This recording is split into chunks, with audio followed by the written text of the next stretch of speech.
मेरे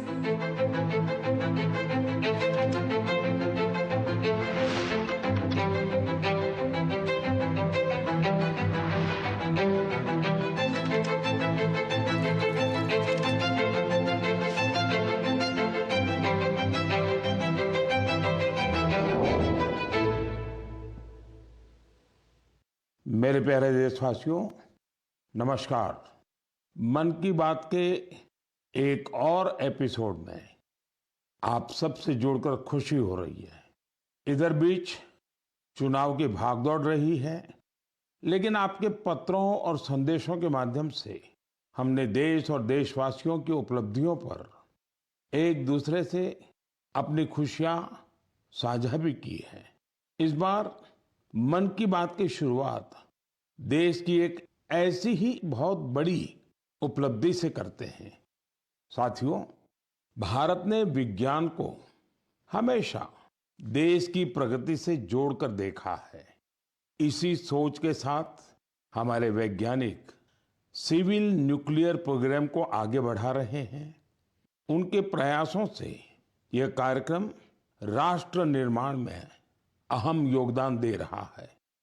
इससे हमारी इंडस्ट्रियल ग्रोथ को, एनर्जी सेक्टर को, हेल्थ केयर सेक्टर को बहुत लाभ हुआ है।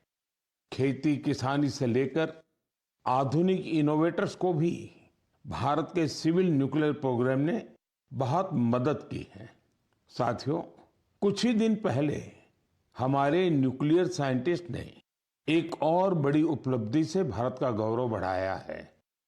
तमिलनाडु के कलपक्कम में फास्ट ब्रीडर रिएक्टर ने क्रिटिकलिटी हासिल कर ली है।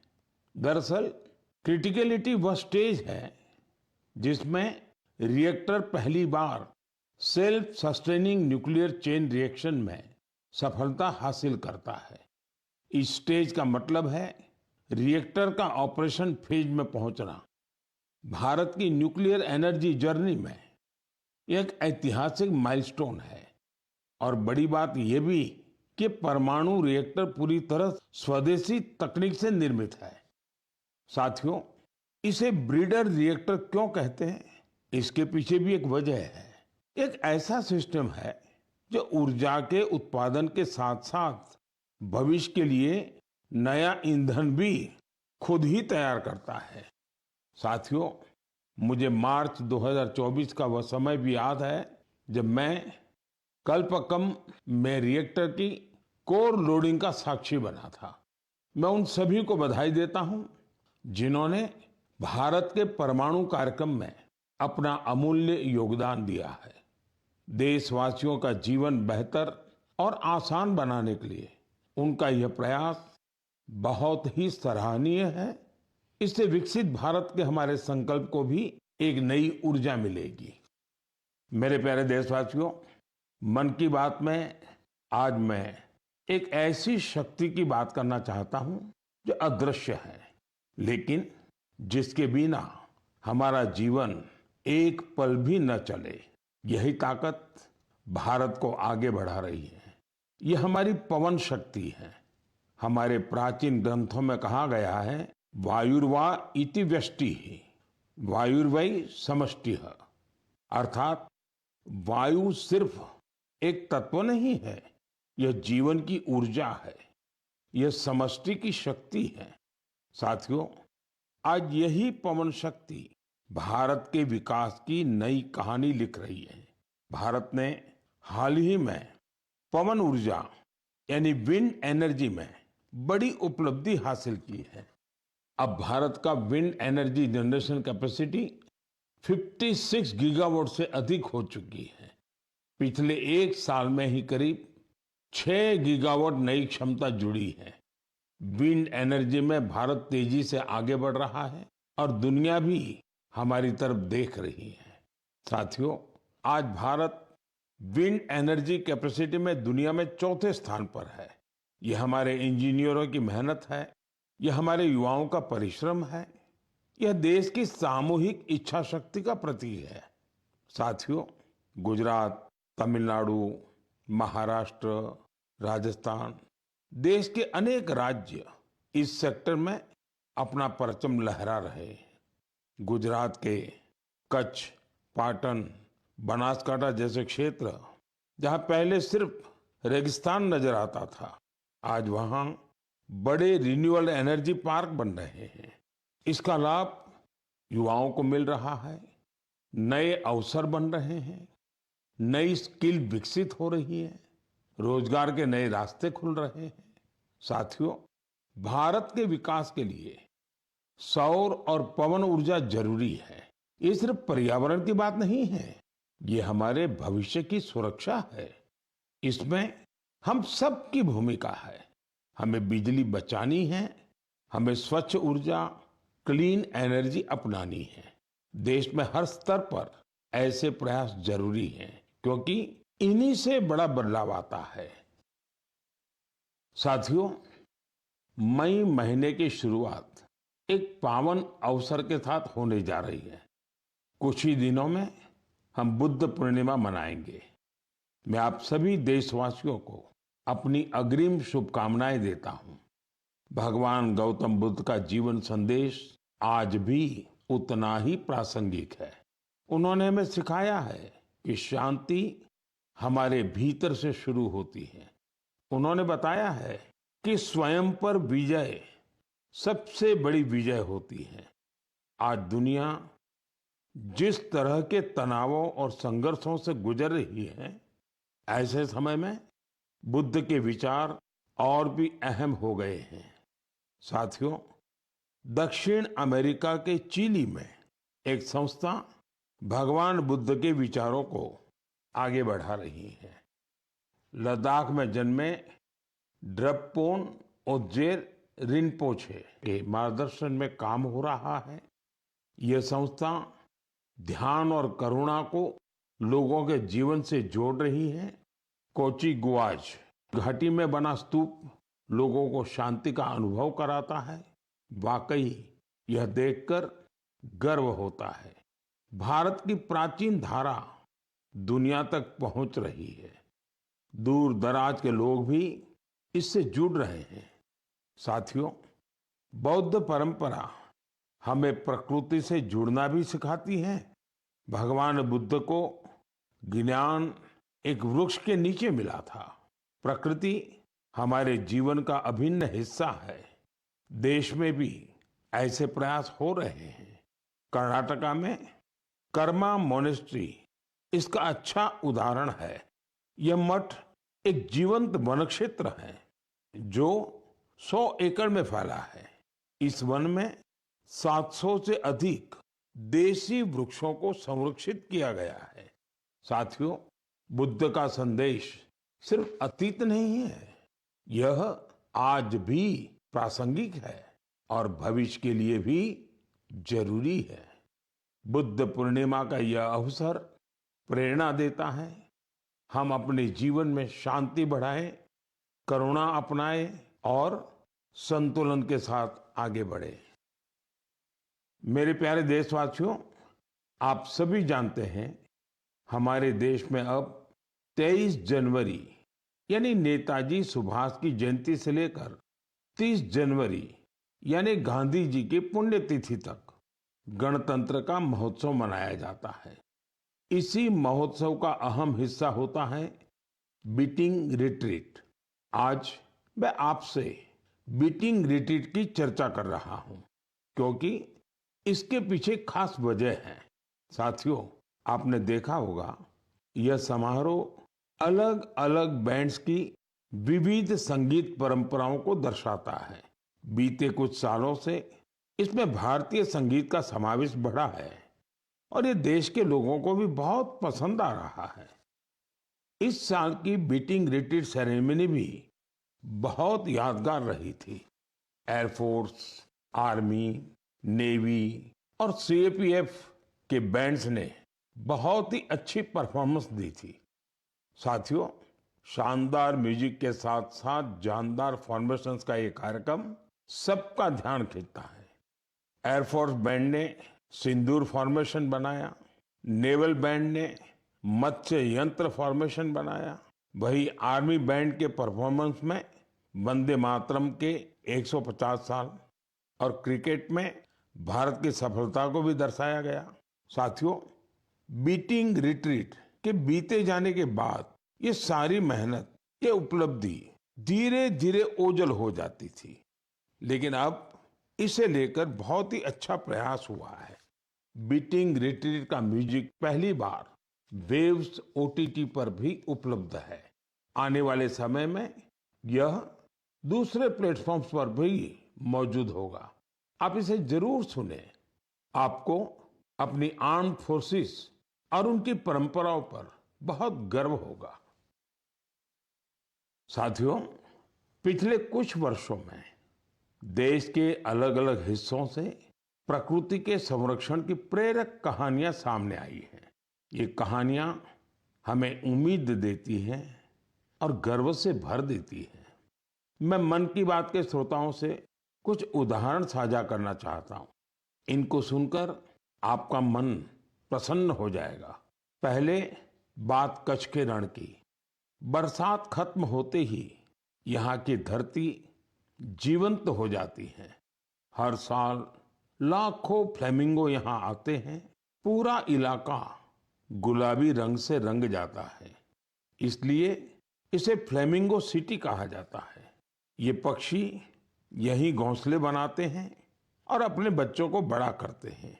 कच्छ के लोग इन्हें लाखा जी के बाराती कहते हैं। अब लाखा जी के बाराती कच्छ में पर्यावरण संरक्षण के बड़े सुंदर प्रतीक बन गए हैं। साथियों, दूसरा किस्सा इंसान और वन्य जीवों के सहयोग का है और ये उत्तर प्रदेश से है।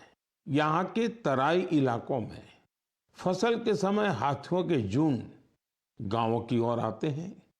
इससे टकराव की आशंका बढ़ती है, लेकिन अब यूपी में भी गज मित्र जैसे प्रयास शुरू हुए हैं।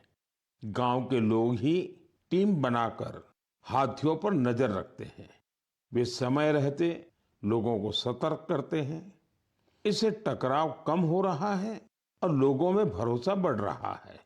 साथियों, मध्य भारत से भी एक अच्छी खबर आई है।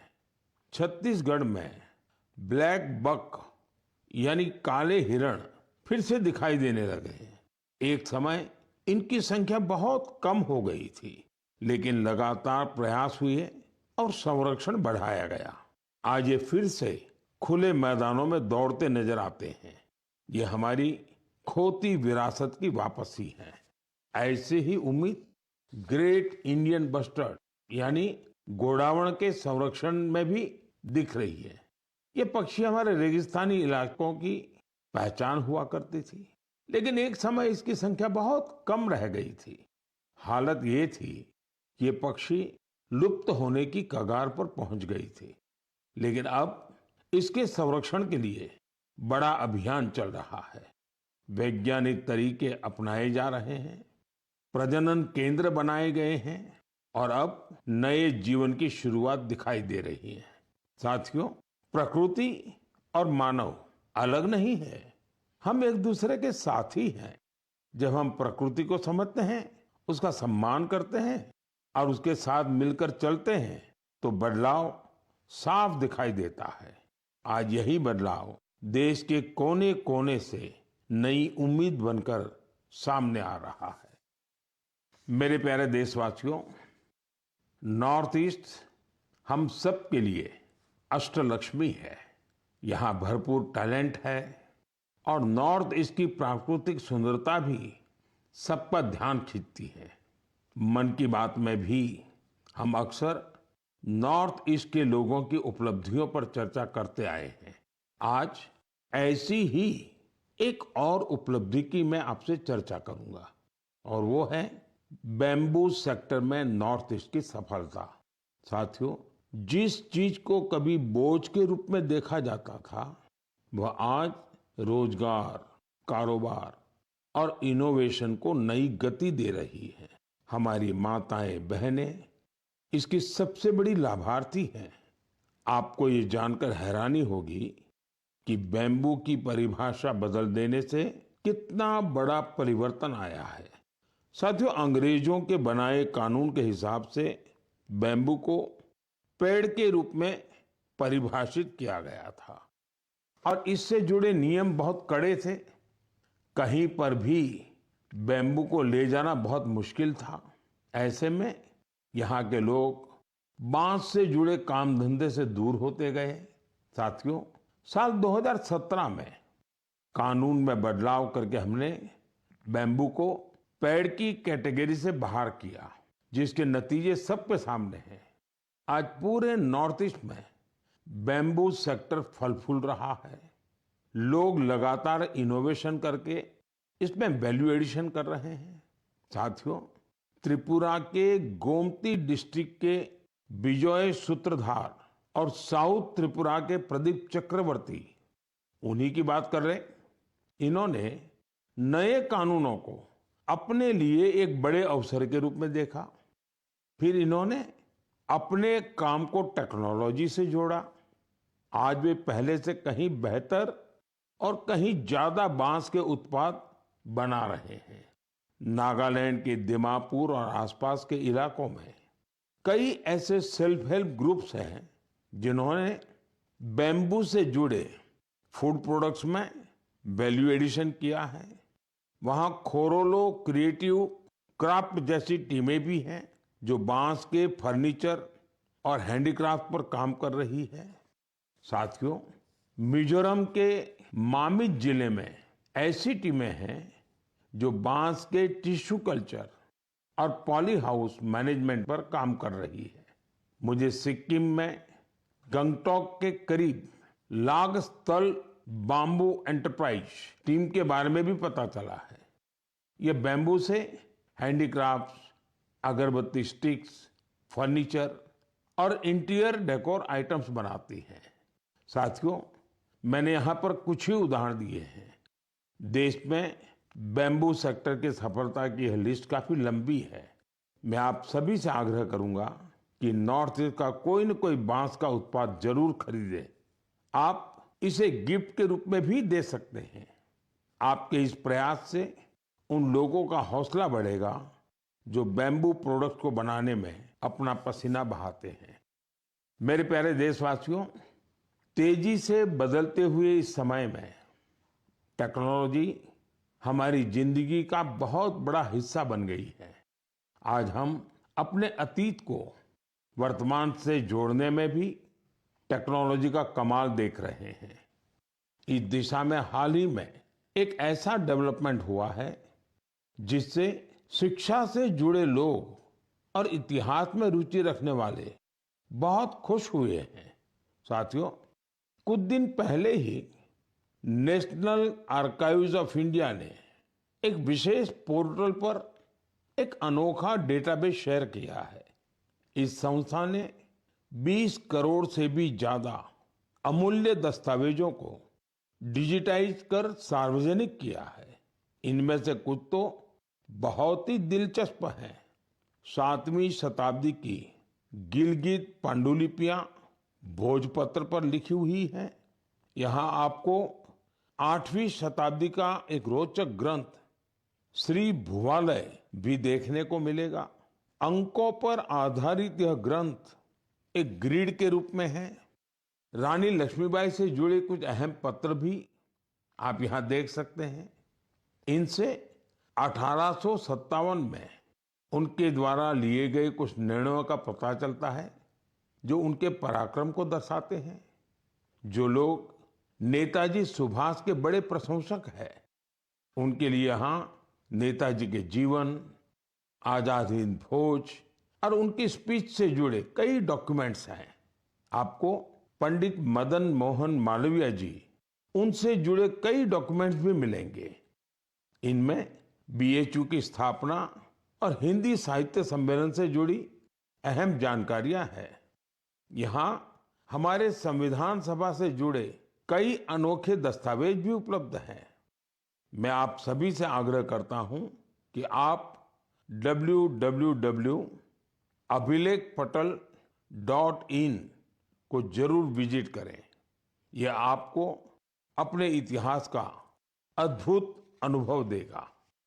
साथियों, जरा कल्पना कीजिए, आप दुनिया भर के सबसे प्रतिभाशाली लोगों के बीच हैं। आपके पास गणित के बहुत ही कठिन सवाल हैं। इन्हें सुलझाने के लिए समय है केवल 4.5 घंटे। यानी वक्त बहुत कम है और कंपटीशन इंटरनेशनल है, बहुत तगड़ा है। ऐसी स्थिति में नर्वस होना बहुत स्वाभाविक है। लेकिन इन्हीं परिस्थितियों में हमारी बेटियों ने कमाल कर दिया। इस महीने की शुरुआत में फ्रांस के बोर्दो में यूरोपियन गर्ल्स मैथमेटिकल ओलंपियाड का आयोजन हुआ था। मैथ्स में गहरी रुचि रखने वाली स्कूली छात्राओं के लिए यह एक बड़ी प्रतियोगिता थी। यह दुनिया के सबसे सम्मानित प्रतियोगिताओं में से एक है। इस ओलंपियाड में हमारी बेटियों ने अब तक का सबसे बेहतरीन प्रदर्शन किया। मुझे इस प्रतिभाशाली टीम पर बहुत गर्व है। इसमें मुंबई की श्रेया मुंदड़ा, तिरुवनंतपुरम की संजना चाको, चेन्नई की शिवानी भरत कुमार और कोलकाता की श्रीमोई बेरा शामिल थी। इसमें हमारी टीम विश्व में छठे स्थान पर रही। श्रेया ने गोल्ड मेडल जीतकर इतिहास रच दिया, संजना ने सिल्वर, तो शिवानी ने ब्रॉन्ज मेडल अपने नाम किया। साथियों, इस ओलंपियाड के लिए भारत में जो सिलेक्शन की प्रक्रिया है वो अपने आप में बहुत कठिन है। इसका एक मल्टी स्टेज सिलेक्शन प्रोसेस है। इसमें रीजनल, स्टेट और नेशनल लेवल पर कठिन चुनौतियों को पार करना होता है। इसके बाद सबसे बेहतर प्रदर्शन करने वाली छात्राएं 1 महीने के मैथमेटिक्स ट्रेनिंग कैंप में शामिल होती हैं। यह camp Tata institute of fundamental research के Homi Bhabha centre for science education में आयोजित होता है। इस कैंप के आखिर में टीम सिलेक्शन टेस्ट होता है।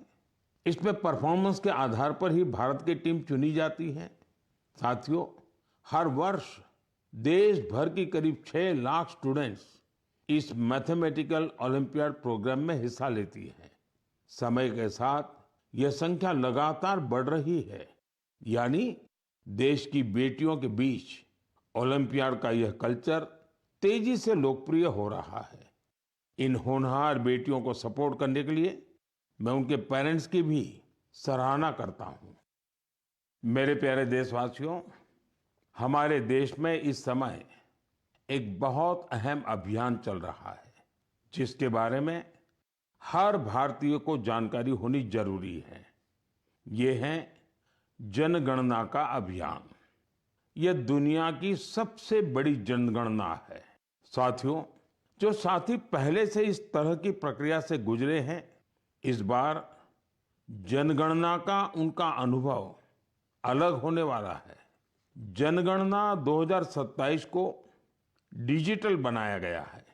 सारी जानकारी सीधे डिजिटल माध्यम में दर्ज हो रही है।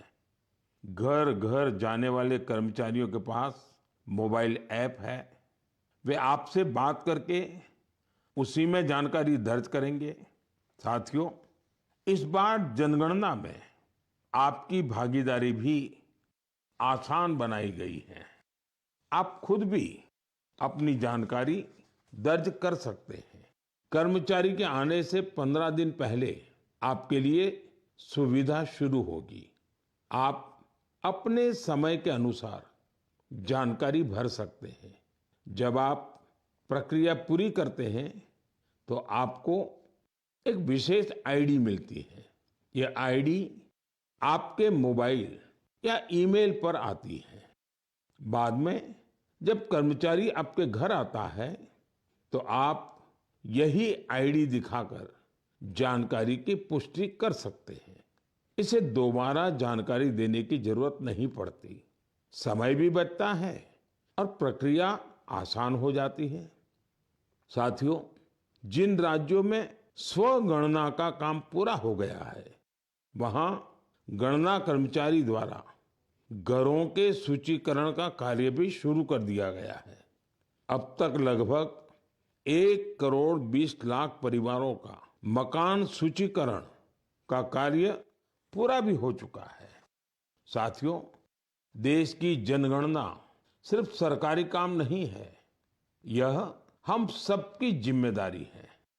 आपकी भागीदारी बहुत जरूरी है। आपकी दी गई जानकारी पूरी तरह सुरक्षित रहती है, यह गोपनीय रखी जाती है।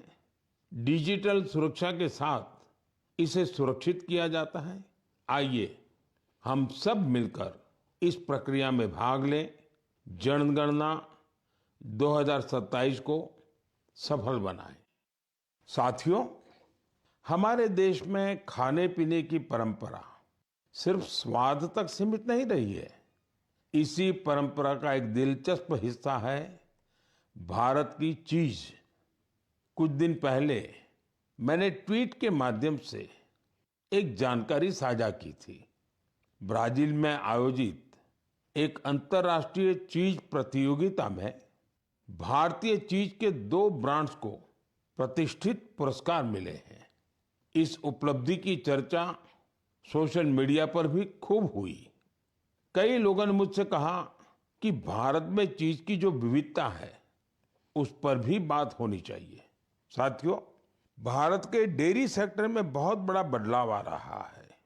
इस सेक्टर में वैल्यू एडिशन ने हमारे पारंपरिक स्वाद को एक नई पहचान दी है। आज भारतीय चीज दुनिया भर में अपनी जगह बना रही है।